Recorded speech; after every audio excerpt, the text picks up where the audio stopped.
and then while I'm doing that, hopefully some other people will have a chance to log in, and then we'll go ahead and get started.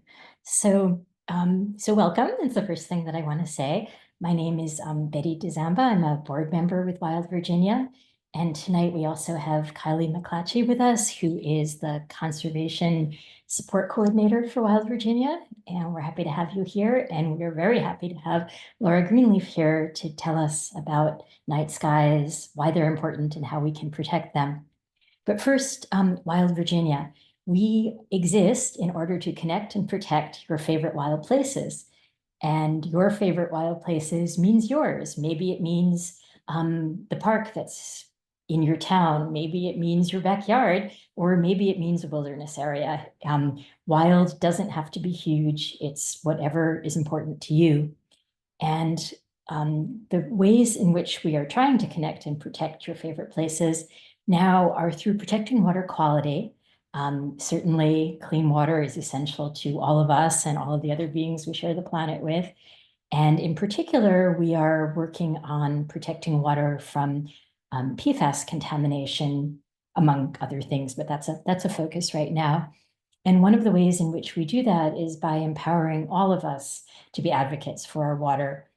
We have a formal program, the Clean Water Advocates Program, that is now in its second year, where we train a smaller group of people to really advocate. But we also offer opportunities for all of us to advocate for our water. And I'll come back to that in just a second. Our second major campaign is habitat connectivity.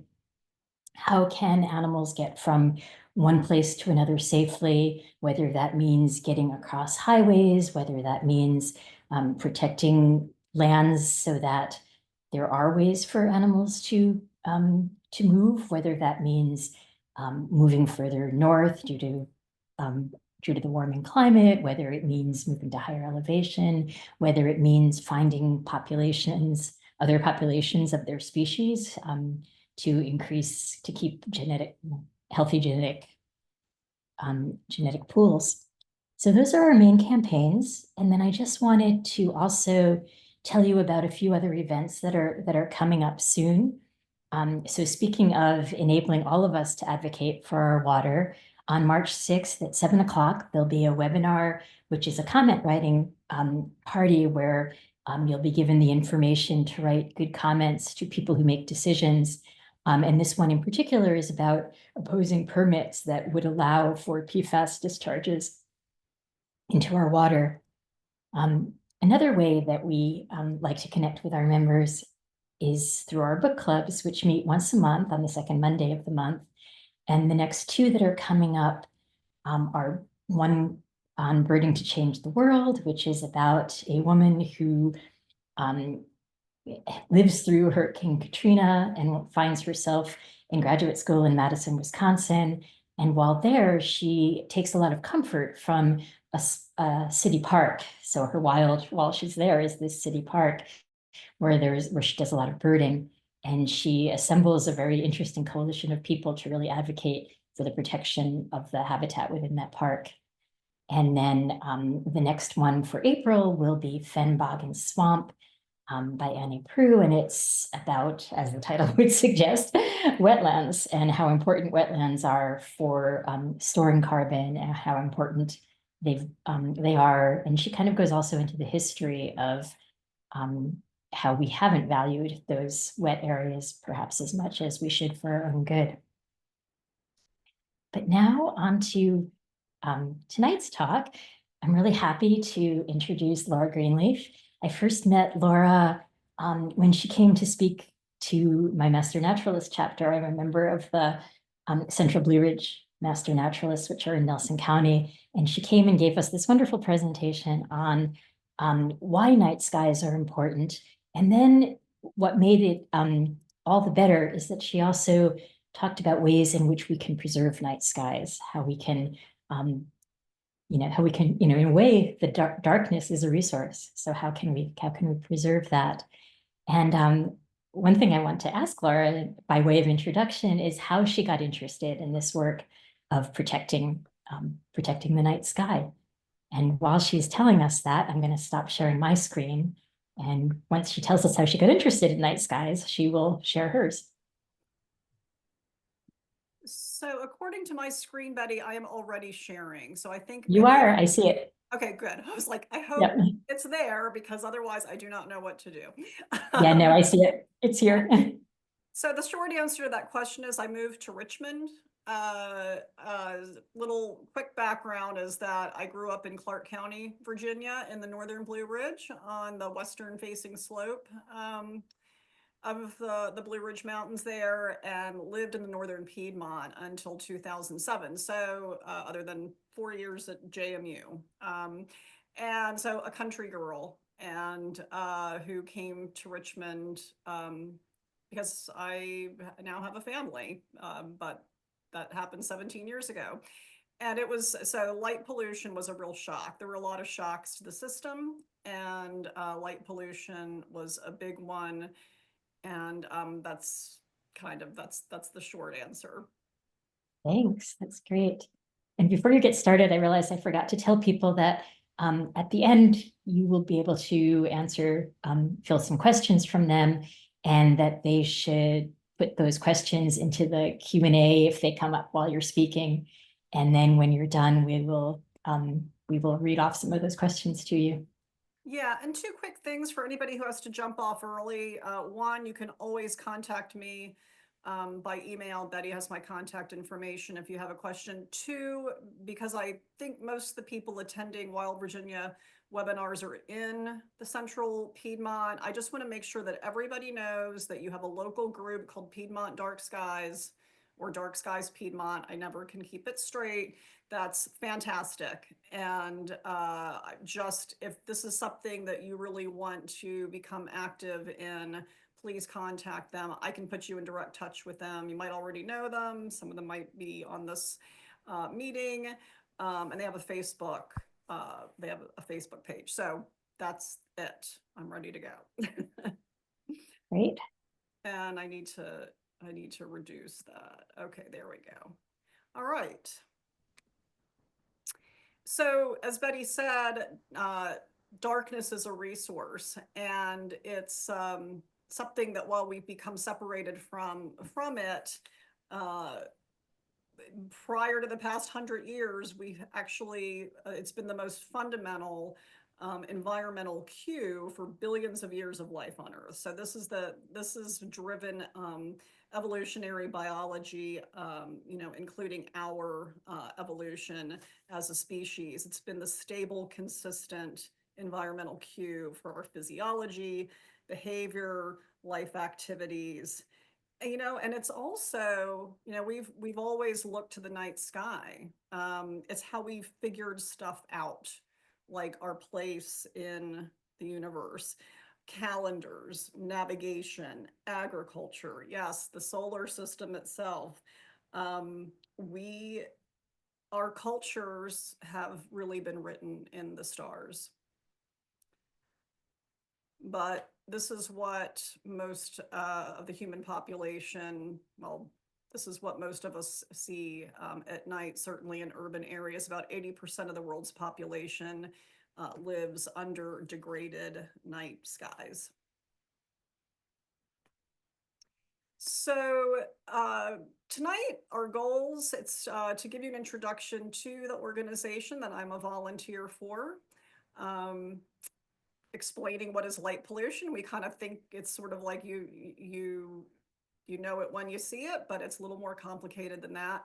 A lot about lighting, maybe more than anybody wants to hear about lighting, but we can't really advocate for better lighting without understanding what that is. Why it matters to everyone, whether we care about wildlife and wild places or not, but specifically in ecological impacts of light pollution. What are some good things happening in Virginia right now, and how you can get engaged with that? So, Dark Sky International is the recognized global authority on light pollution. It used to be, up until just a couple of years ago, the International Dark Sky Association, and it was founded by astronomers back in 1988. Its mission has certainly expanded beyond that particular concern, but it was, it was founded in Arizona and very much in response to the impacts that light pollution was already having on astronomy and on science. And it's a nonprofit. It's got a global reach. We're all over the world, but it's absolutely fueled by a grassroots effort. And what's interesting when you look at the vision and mission statements of Dark Sky, given that it's called Dark Sky, notice that it has shifted towards this really expansive mission statement that encompasses the nighttime environment for people, for communities, and it covers all the bases. And we're going to be focusing on just a few of these areas, but light pollution really continues to have tremendous consequences for astronomy and certainly energy consumption, energy waste. But we're going to really be focusing on some of the human impacts and certainly the ecological impacts. I think that it is that lighting in general is one of the most underappreciated components of our built environments, of our communities and our neighborhoods. And this is where it becomes so relevant to people once you point it out to them. So Dark Sky does this through a lot of different aspects to their work, including public policy, um, certainly improve lighting. So Dark Sky has never been anti-lighting, has always had a collaborative relationship with the lighting industry, and that is most evident in their Dark Sky approved products and programs. Obviously, education and outreach, like we're doing right now. And then there's its flagship conservation program, the Dark Sky Places program, which if you hear about Dark Sky International in the news, it might be because of this program. There are over 200 certified dark sky places worldwide. There's a wonderful, if anybody is a subscriber to the New York Times, you might have seen in the past couple of days a really beautiful story about the island or the Isle of Rum off of Scotland, which is the newest sanctuary. So look for that. But what is light pollution? At the most neutral definition is that it's simply the human-made alteration of natural light levels. And we often, if you get into the literature of light pollution, you'll see it often referred to as ALON, which is just short for artificial light at night. And it is increasing at a staggering rate, as much as 10% annually in some places. This is relatively recent research that found a huge jump in the previous estimates. And when you look at images like that, very outdated image, I've used this for a long time, of the East Coast, that's like Norfolk. I think it's Norfolk to Long Island from the ISS. What you're seeing isn't electrification. It's not even electric light. It's wasted electric light. It's light being dumped straight up into the skies. And this is kind of how it maps worldwide. Very few dark places left. And you can see what the Eastern United States looks like there. This is 20. So if you look at this map, and this is from the Atlas of Artificial Night Sky Brightness, when this was created, 2001, it's dated 2025, the year we are now in, was a projection. I hope it's not any worse than that. That's all I can say. And it's interesting when you look at the exponential increase of light pollution. You're also kind of mapping onto lighting technology and street lighting. So 1970, that was the introduction of the high pressure sodium Cobra head street light, which is now a dinosaur, but what most of us sort of are familiar with and maybe and grew up with. And you're also mapping onto not just like the changing technology, but the cost of lighting. So the cheaper lighting gets, the more we use. Here's Virginia and West Virginia and much of Maryland to get a sense of, where are our dark skies in Virginia. We don't have any pristinely dark skies. The Allegheny Highlands come the closest. And this color coding is a match it's a reflection of the Bortle scale, which the Bortle scale is a system that was created by astronomers to classify the quality of the night sky based on the visibility, I believe, to the naked eye, of different celestial features of different magnitudes. And by the way, I forgot to make the disclosure that I am not an astronomer. I am not even an amateur astronomer, so just bear that in mind. But you can see how you have this fading out on the scale. And I live under a 7 pretty much. And you all, depending on, where you are, probably more in, the 4 or 5 range at best. But this is all because of the light that we are producing, projecting into scattering in the atmosphere and washing out the view of the night sky. And I can't ask you to answer this question, but you can answer it to yourself.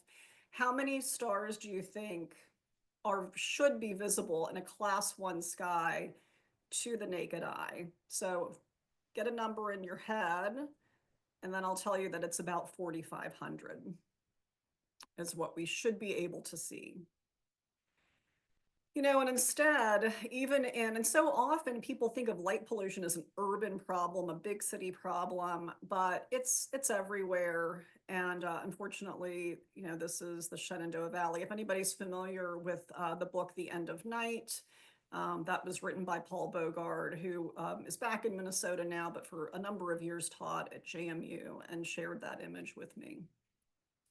The way we experience light pollution on the ground. So that's sky glow, right? Like I think when people say light pollution or hear light pollution, what mostly comes to mind is sky glow, the refraction of light in the atmosphere.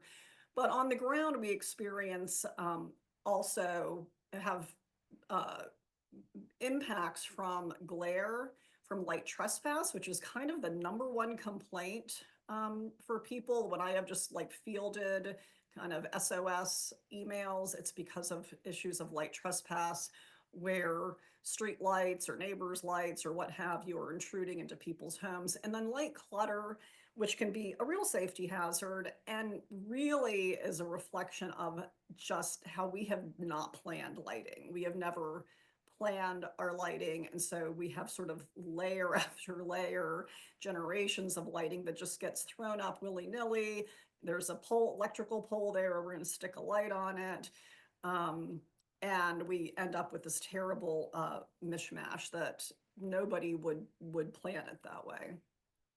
But as I said, lighting is this fundamental component of our communities. And when it's done well, it enhances our communities. Aesthetically, it's, do we feel comfortable? Is it an appealing environment to, say, dine outside at a sidewalk restaurant? So we can do wonderful things with lighting if we choose to. But too often what we have chosen to do is just the opposite. And the features, light pollution comes from the sort of misuse and abuse of lighting, and that fall into these typical characteristics. To start with, we use lighting that we don't need, that isn't warranted, it's not justified, but it's just there.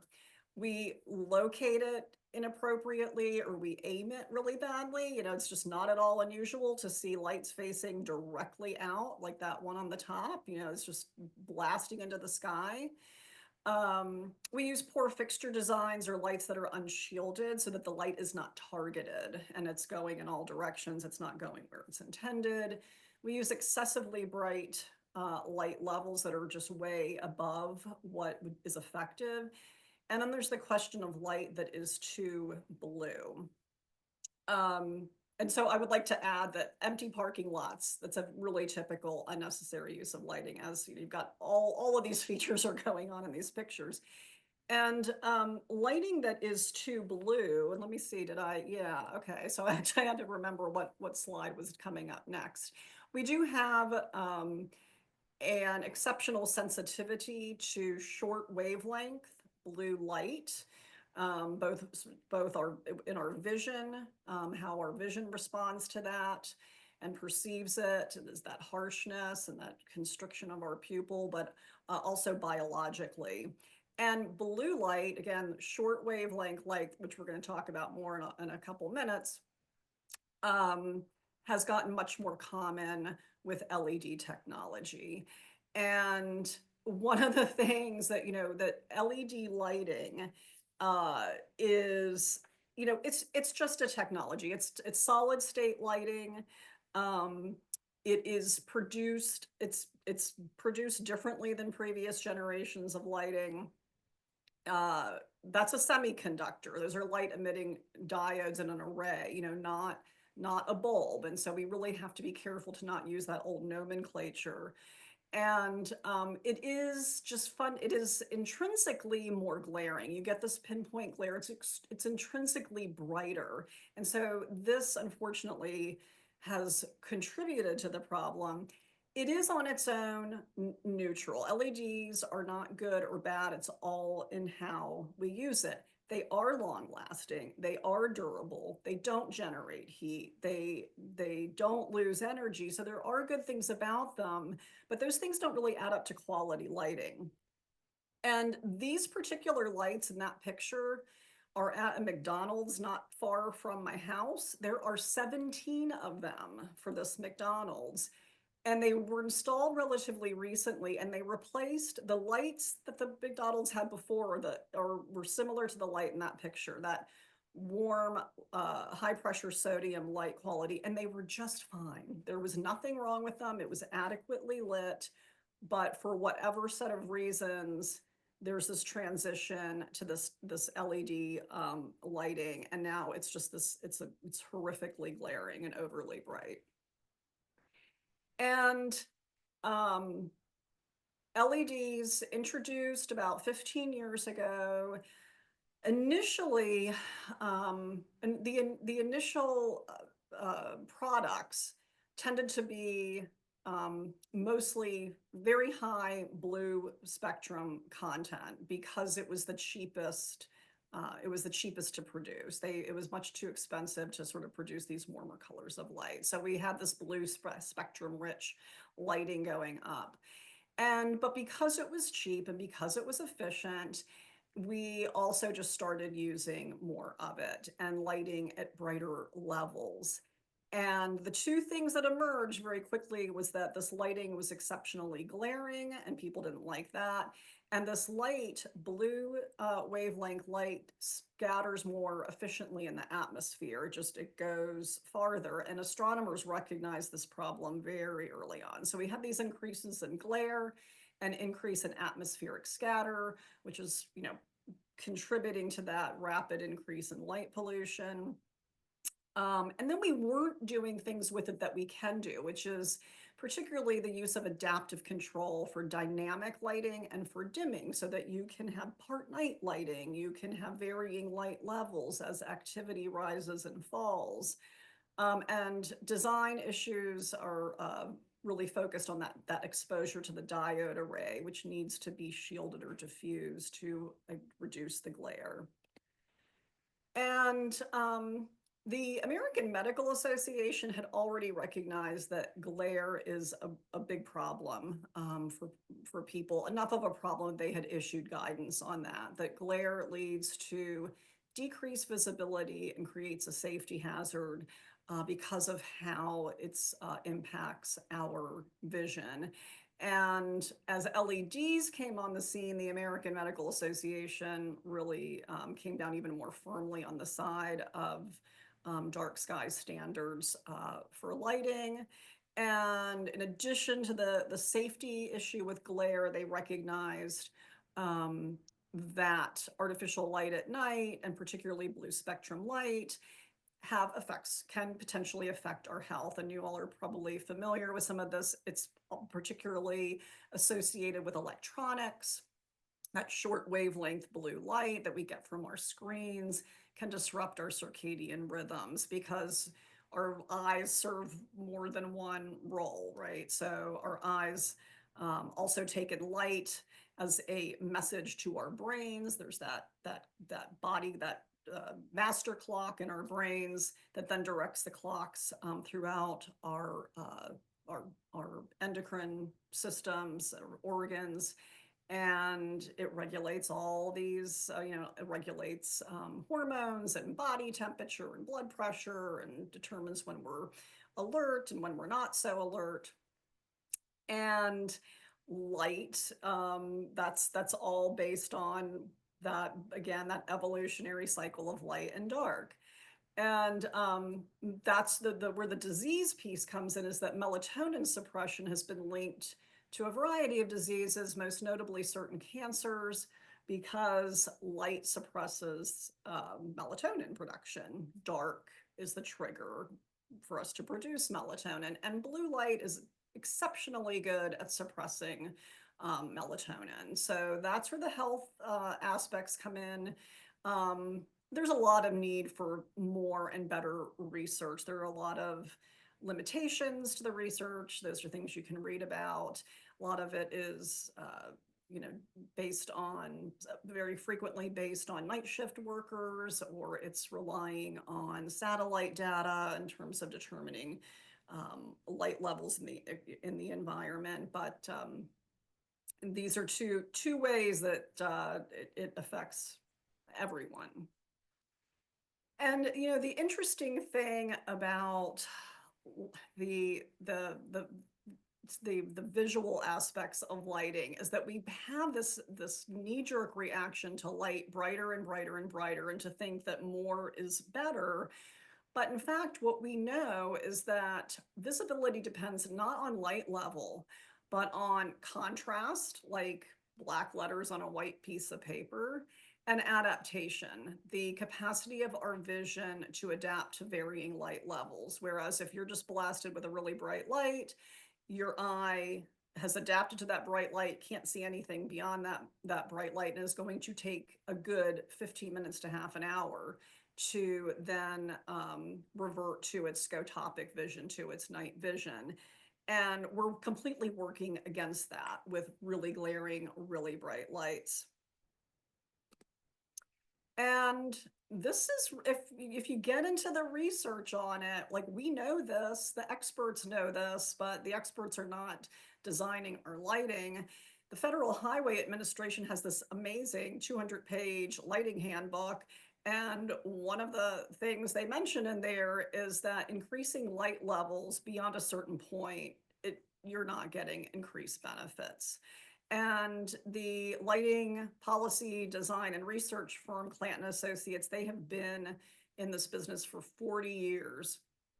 And they have done research that found that lighting level is actually the worst predictor of visibility, that the quality of light, it's good optical design that determines visibility. So these are really key things to understand when you're advocating for better lighting. What we mean by better lighting is not actually brighter and brighter lighting. It's a less is more scenario. And people started to catch on to this because of LED lighting, because there was just this huge push to convert to LED street lights. And it's just, it came really, really quickly. And back in 2012, 2013, I had someone say to me, I had an environmental leader in Virginia say to me that LED lighting was going to fix light pollution.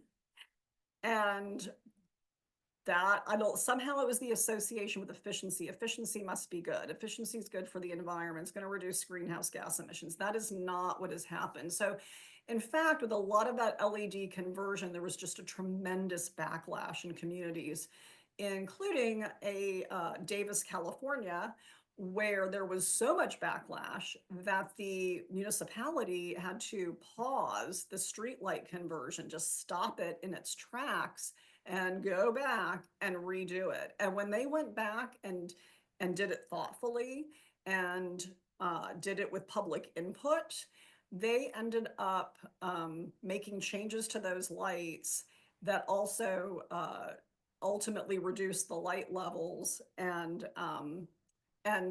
conserved energy from reducing. They were using less energy and less cost than the original plan. So, like, what is the antidote to the bad lighting? This is the good stuff.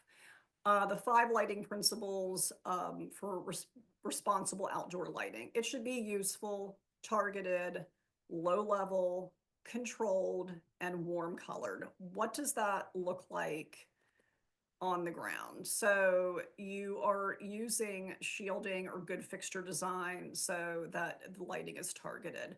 You're warming the color of the light. You're reducing the intensity, and you're not using it all the time. Maybe you're not using lighting at all, or you're using alternatives to lighting, like embedded roadway lighting for sea turtles.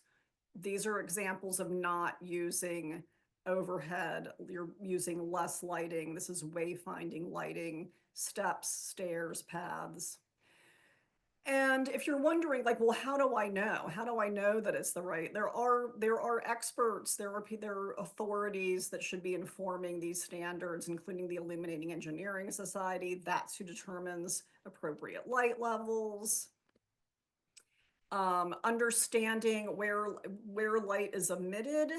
We used to talk about cutoff lights, but there is a bug classification system: backlight, uplight, glare. This is information that we should be getting about the lights we use, and you want to minimize those ratings. When we're talking about color correlated temperature, this is a really blunt instrument. So you're probably familiar with this just from buying light bulbs for your house. You know that the lower the number, the warmer it is in appearance.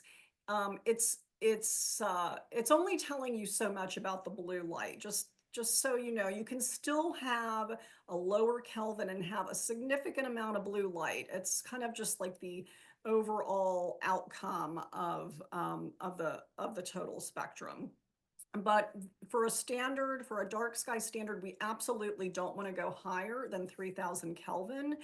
Back to those high pressure sodium lights that we remember and sometimes still see, they were sort of in the 2100, 2200 range. And that's what tends to feel good to us. And we're getting better and better at doing this with LED lighting. The efficiency gap has closed. It's completely insignificant at this point. So there's really no reason to be using these higher levels. Again, this is kind of how it looks in appearance. You get a sense of what that's like. We should also be looking for dark sky approved lighting, or lighting that at least meets the criteria that they use.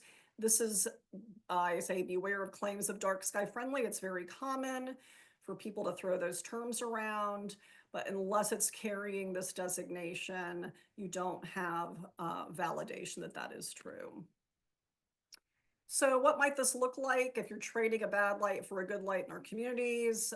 Acorn lights should really be completely phased out. They are putting light in all directions, and they are ubiquitous, but they are great alternatives to them that are also pedestrian scale and perhaps, historic or period style. These are alternatives to that type of light, and you can see what's different about them. You're seeing the light, but not the source of the light.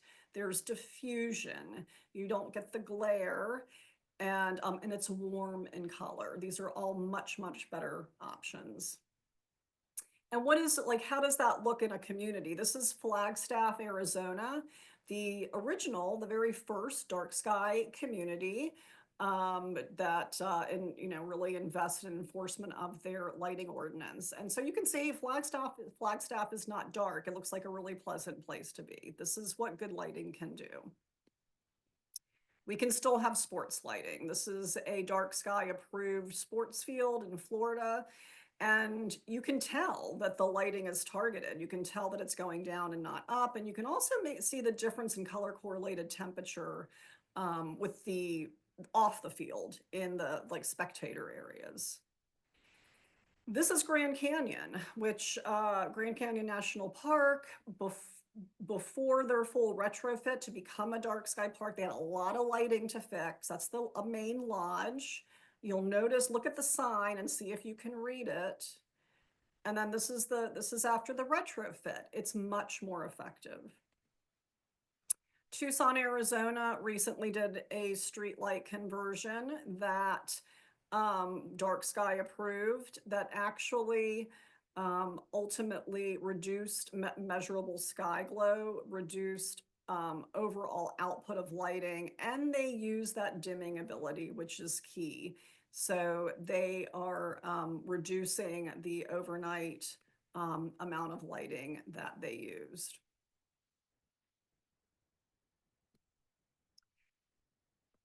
The question you're always going to come up against in talking about lighting is, doesn't lighting prevent crime? Don't we need lighting to be safe? And that's really touchy territory. But the good news is that there's a lot of research that shows that lighting on its own it's not a standalone strategy for crime prevention. It can be effective. Sometimes it's completely ineffective, and it can even be counterproductive in some circumstances. And that's a National Institute of Justice report to Congress from many years ago, but nothing has changed to that conclusion. Here are examples of why poorly designed lighting is ineffective. If you look at the picture on the first photo, you see the guy standing in the crosswalk with that big glaring light above him. He is still in the picture on the right. It might take you a while to find him because he's in that deep shadow that glaring light has created. He's standing right beneath the pole. And this is how we often do lighting justified on the basis of safety. Same thing here. You've got this wall pack putting out a lot of light. You block the light, and then you're able to see that there's somebody standing there in that dark shadow. So truly, more responsible lighting is more effective, better visibility, and ultimately safer. Crime prevention through environmental design is a partner with Dark Sky. They too say that lighting systems should not cause light pollution. And important to note, right here in Virginia, Culpeper County Schools, not a small school system, has had a dark campus policy in place since 2010. Where they turn off the lighting at their facilities when the schools are not in use. They've been very happy with it. It's actually been found to have stopped vandalism, and that's a model that we can use and replicate elsewhere. All right, so I know you're like, thankfully, she's done with talking about lighting. And talking about how light pollution affects our natural world, including fireflies, which you might be familiar with. I'm making the case that we have to expand our definition of habitat and how we talk about habitat. A lot of us have done education, especially with children, and we always talk about food, water, cover, and a place to raise young. We also need to incorporate the centrality of darkness in a natural night. So light pollution for environmentally speaking has a number of different manifestations. So you have the issue of sky glow. You also have the direct source of light in the environment. So both of those,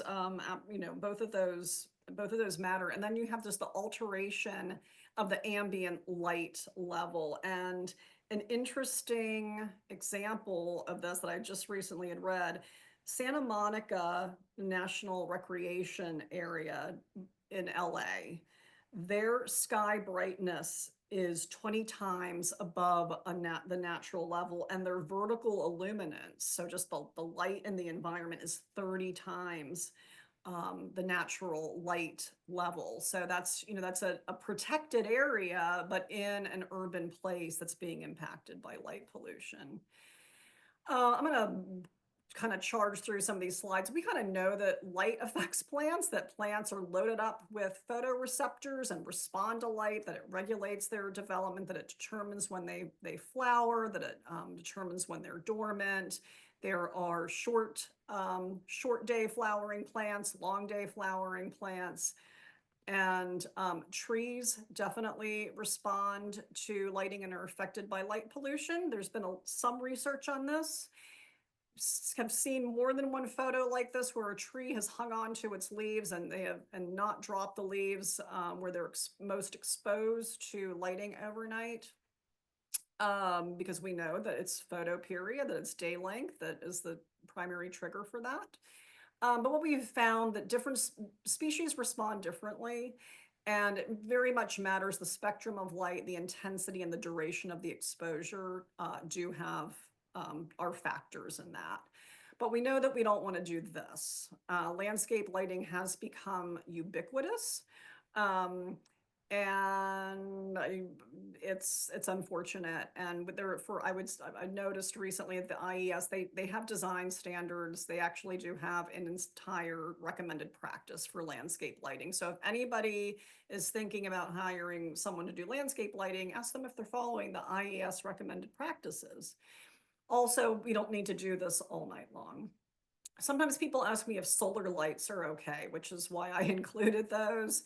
It's artificial light at night. It doesn't matter what the source is. So if you can't turn it off, or it's too bright or it's the wrong color, it doesn't matter that it's solar powered. So Alon alters the environment, and in altering the environment, it's disrupting the behavior and biology of animals across all taxa. It influences their foraging behavior, their communication. It can interfere with predator-prey balances, with mating and reproduction. It disrupts navigation and migration.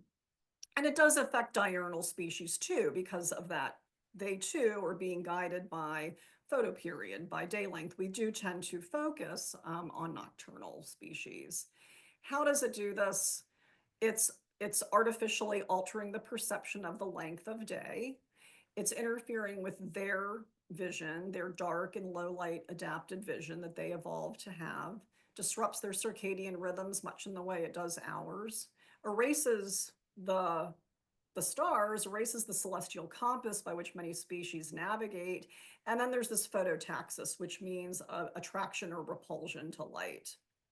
Some species are attracted to light and others are repelled by light. And a lot of species are exceptionally sensitive to the shorter, bluer wavelengths, as we are.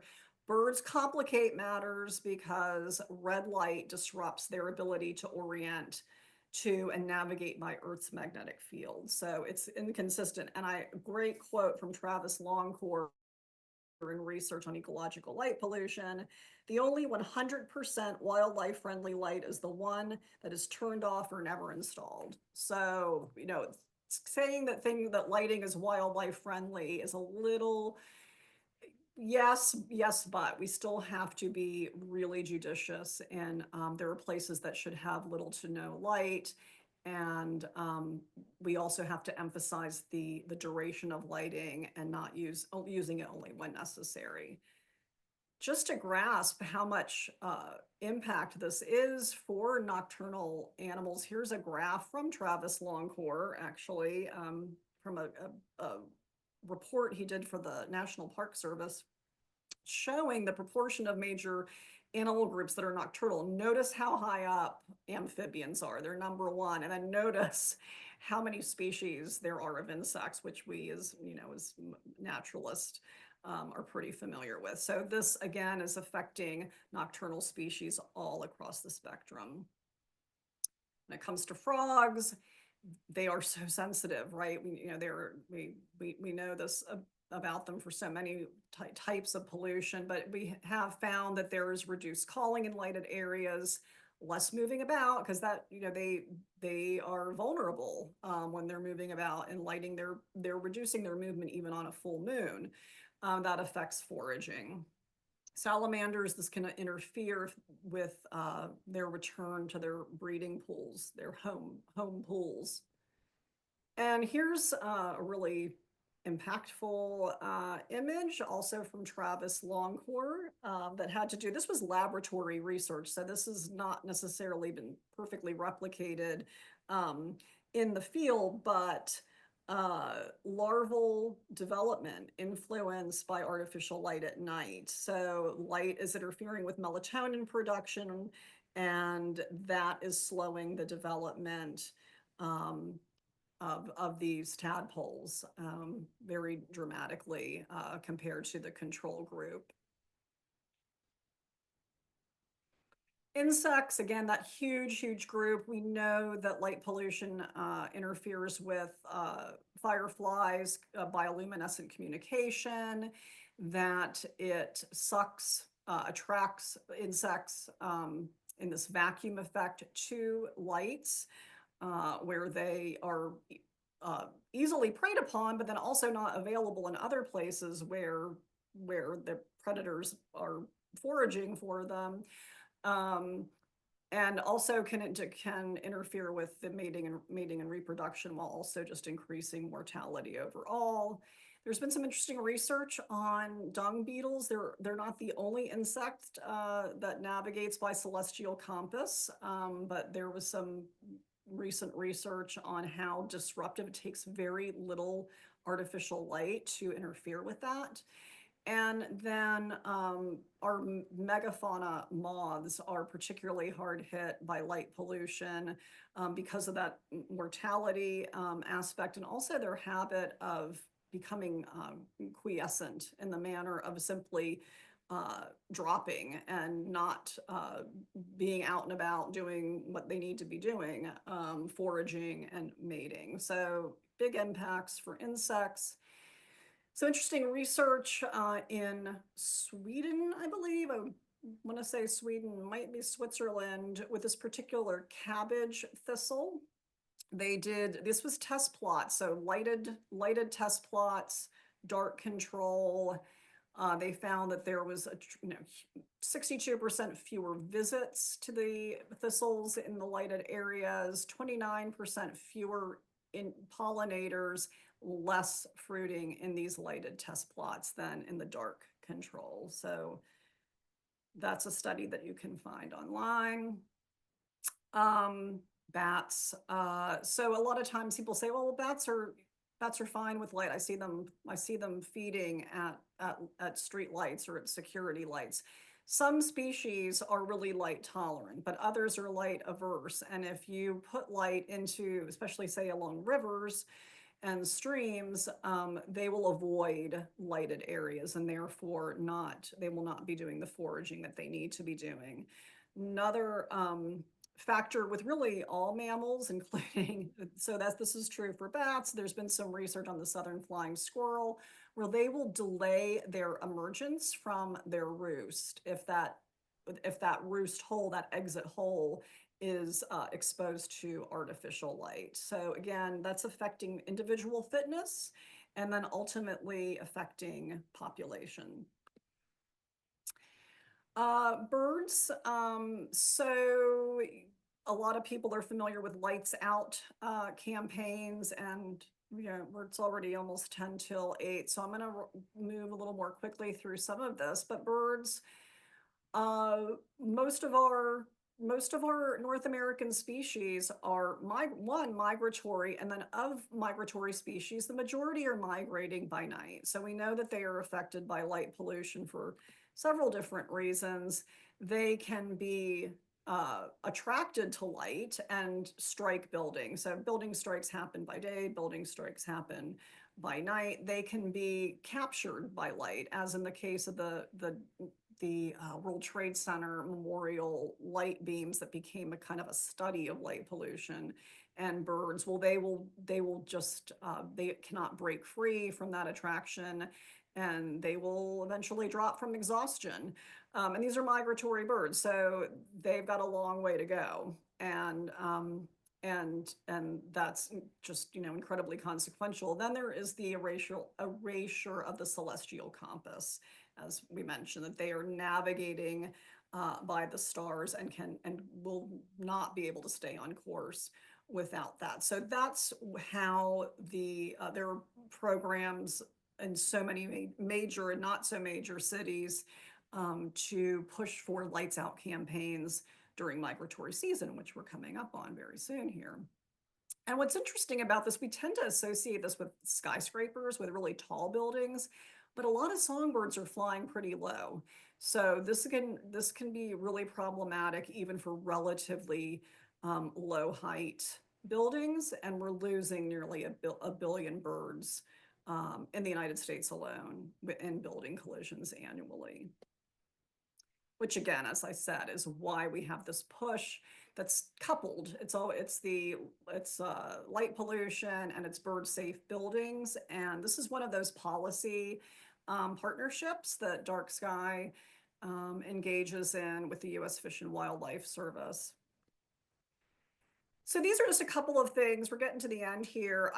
Because if you're interested in the sciencey stuff, these are two documents I think you'd be interested in. And the State of the Science report from Dark Sky International can be a little bit hard to find on their website. So that's why I have the URL there. They do put that out every year. John Barentine, Dark Sky Consulting does that, and that's covering everything. So that's not limited to a particular area.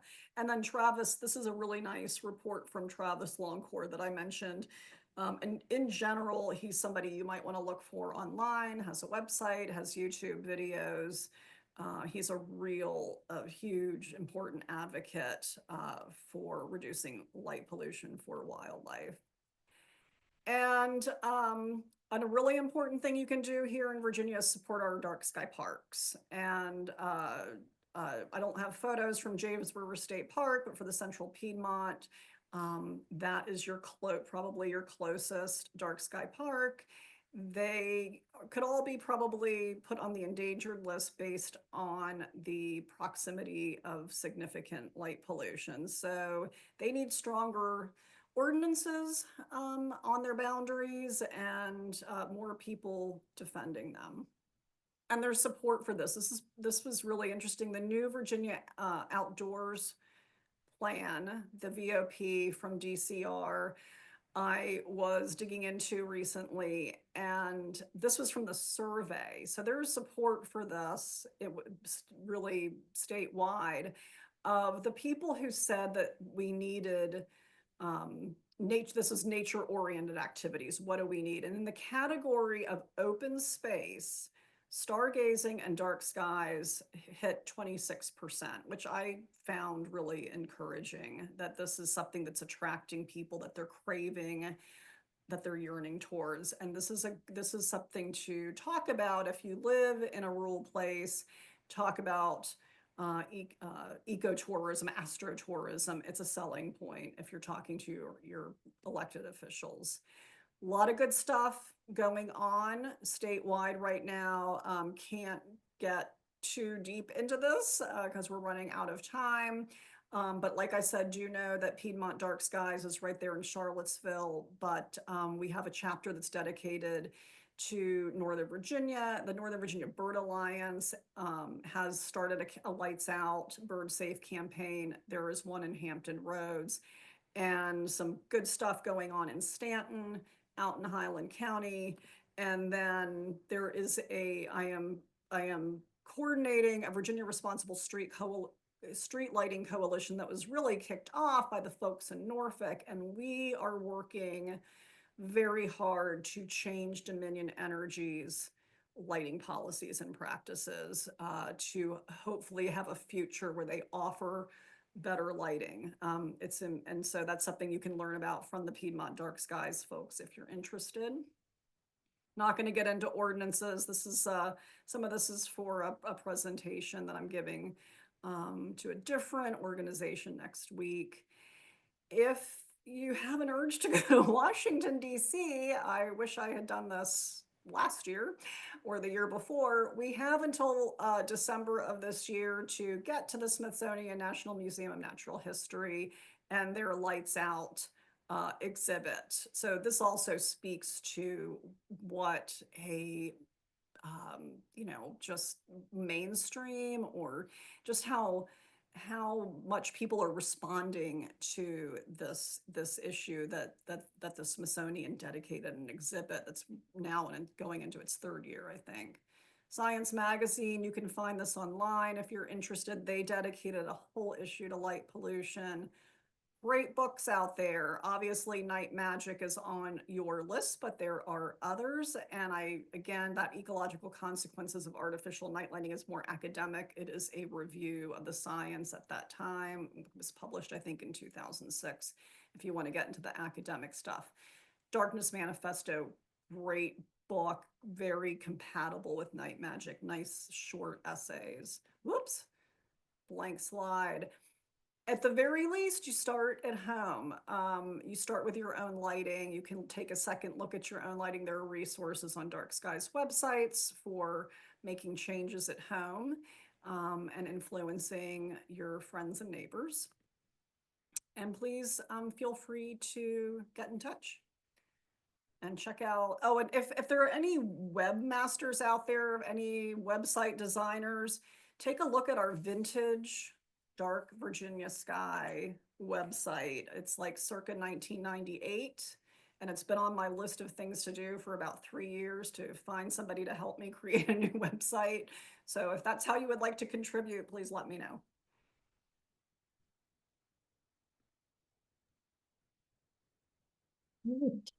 Thank you. Thank you. Thank you. That was really good. And one of the things that I loved best about it is that it seems like if we have the will, this can be something that we can make better. There are there are better designs for lighting and all of that. So that's very exciting. I'm going to see what we have in the Q&A. Let's see. Okay, here's the first question. Are there any light pollution laws currently in place anywhere, or is it really up to us as individuals to combat this issue? So yeah, that's a topic unto itself. So yeah, there are light pollution laws, statutes, ordinances, all over the place, including here in Virginia. I'll just talk about Virginia to narrow it down. And the ordinances that exist in Virginia are all hugely flawed and insufficient. They're outdated. They're really outdated at this point. They predate LED lighting. So, and there's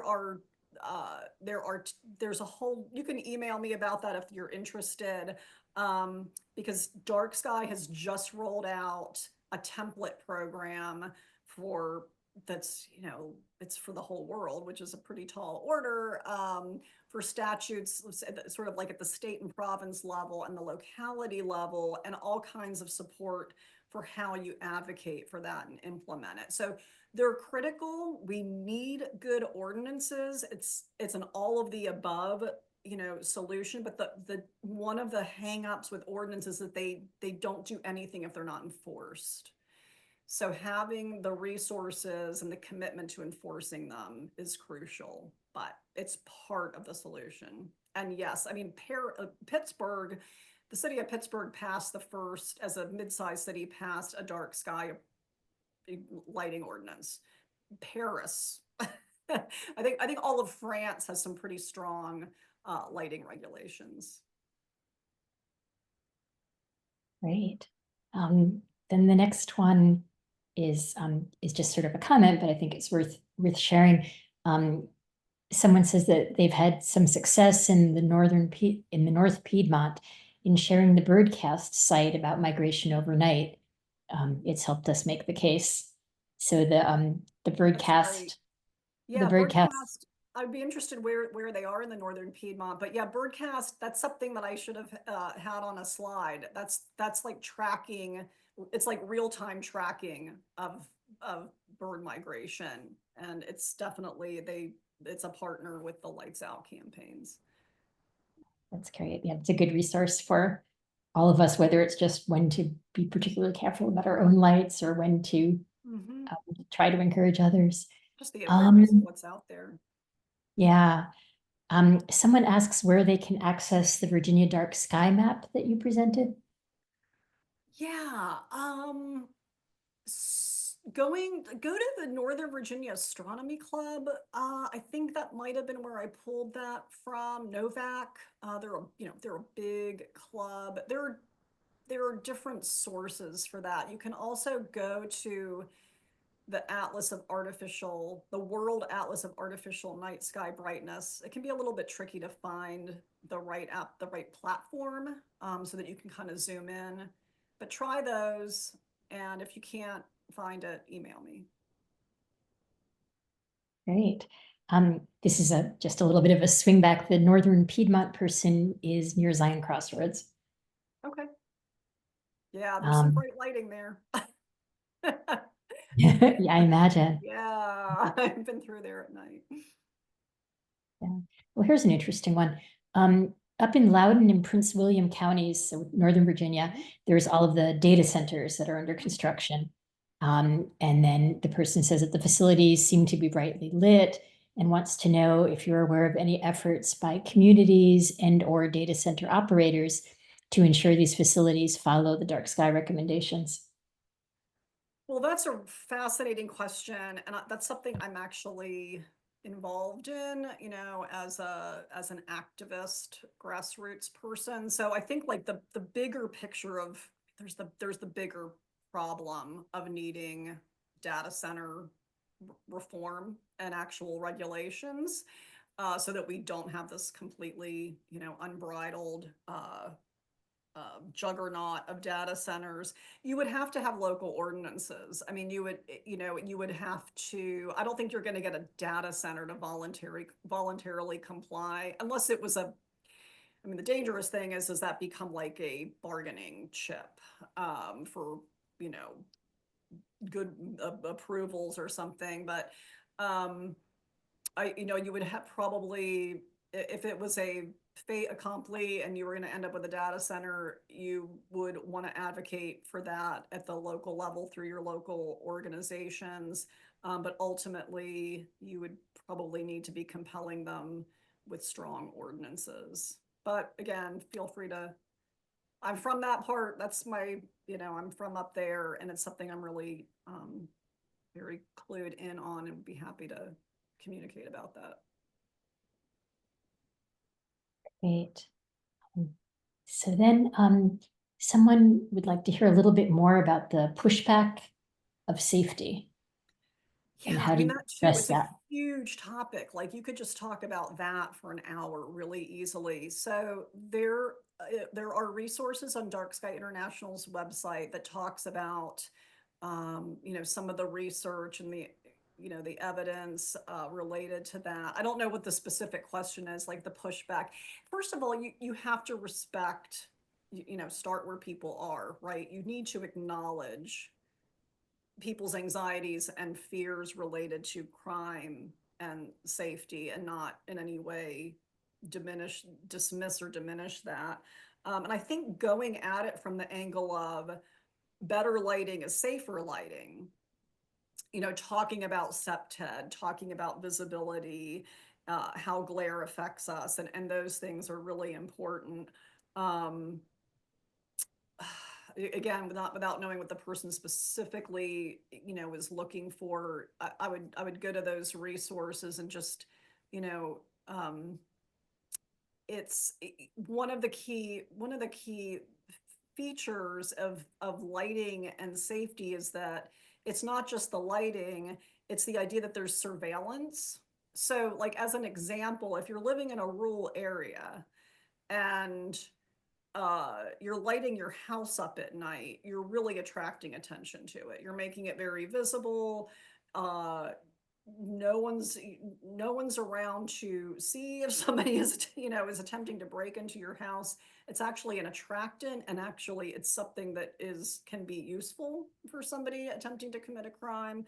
Um, so that's like one example that people can use. But, yeah, I would say go to Dark Sky International and see some of the things that they cite, like the Chicago alley lighting study they increased light. They did a study in 2008. I think they increased lighting uh, by lighting level and the amount of lighting. And the result was that reports of crime in all categories went up. So we don't know that the crimes numbers themselves went up, but the reports of crimes went up. They did not see a reduction in crime. Interesting. So I think those are most of the questions. There's one sort of interesting comment about, oh, wait, there's one more question about, someone's understanding is that 3000 K emits up to 21% blue light, and they want to know if that's safe enough. So that's this is where it gets so technical, and it's like I have a ceiling that I bump up against of like where like what I can understand about lighting, right? But so it's spectral power distribution that you're really looking for to understand like how much blue light is there. And Kelvin's just not gonna, it's just not gonna tell you. So you have to get deeper into the photometrics of a light, and that's information that should be available from the manufacturer. When you get into spec sheets for lighting and photometry, you would be able to get there. But it's like I said, it's a broad brush. It's you could have one 3000 Kelvin light that has less blue light than another 3000 Kelvin light, and it's just how they're all mixing and coming out in the other end. So what we're really talking about is, yes, reducing and minimizing blue spectrum lighting, but Kelvin's not going to give you that answer. You got to go beyond that and find. Now, if you go to if something is dark sky approved, and I'm not sure of this, but I'm thinking that in the criteria, I think in their criteria they have a very specific criterion addressing the percentage of blue light. So if you've got the, if you know something's dark sky approved, that's telling you something. But just the label 3000 Kelvin is not. 3000 Kelvin's just, at this point, that's just the limit. We really want to see lower. I mean, there's, in the dark sky community, we definitely want to see below. We're talking in Washington, Virginia, for anybody who's familiar with the little town of Little Washington and Rappahannock, there is a project underway. I'm not sure what stage it's at right now, where they're putting in 2200 Kelvin. And I believe they're going to be using dimming as well. And so that's a very sort of bespoke or whatever, unusual small project. Okay, then I think those are about it for questions. There was one comment that the Virginia Dark Sky URL isn't working. Oh no. I Yeah, so told I you it don't. was vintage. Sometimes it doesn't, and then suddenly it works again. And that's keep trying, maybe trying a different browser. Yeah, so Search that was. for it. Yeah, I'm sorry. Like I said, need help. And there Not is my a person, specialty. yeah, there is a person who says that they may be able to help. Oh, good. And I would encourage Tristan is the name, and I would encourage Tristan to email you. When we send the follow-up email, we'll make sure that we include your email so that people can get in touch with you if they didn't have a chance to jot it down. And again, for And the then, Charlottesville region, please get connected to Piedmont Dark Skies. And for lighting questions, like one of the people involved in Piedmont Dark Skies is your local lighting designer, Mark Schuyler, who's been in the business a really long time. And he's actually the reason we can have lighting ordinances in Virginia, because he worked back in the late 1990s on the legislative action for the General Assembly to extend that authority to localities to have lighting ordinances, because we're a Dillon rule state. So you've got great people right there in Charlottesville and nearby. okay, and then a couple of other people have had some luck actually getting to darkvirginiasky.org. So I'm So it's, not sure what to say about it, but it seems like it's a it's little bit of really a like mixed a bag. glorified blog, but there's some good stuff in there. Great. Okay, so I think we're about out of time. Um, so thank you to everyone for being here. And thank you especially to you, Laura, for a great presentation. I Yeah, know that thanks for even bearing with my very long presentation. It's a work in progress. And like I said, I was trying to prepare for two presentations at once, which is never a good no, idea. no, it was great. I appreciate the and I think everyone from what they're saying in the chat, everyone appreciated how informative it was. And Great. Well, yes, thank so thanks you. a lot. Take care.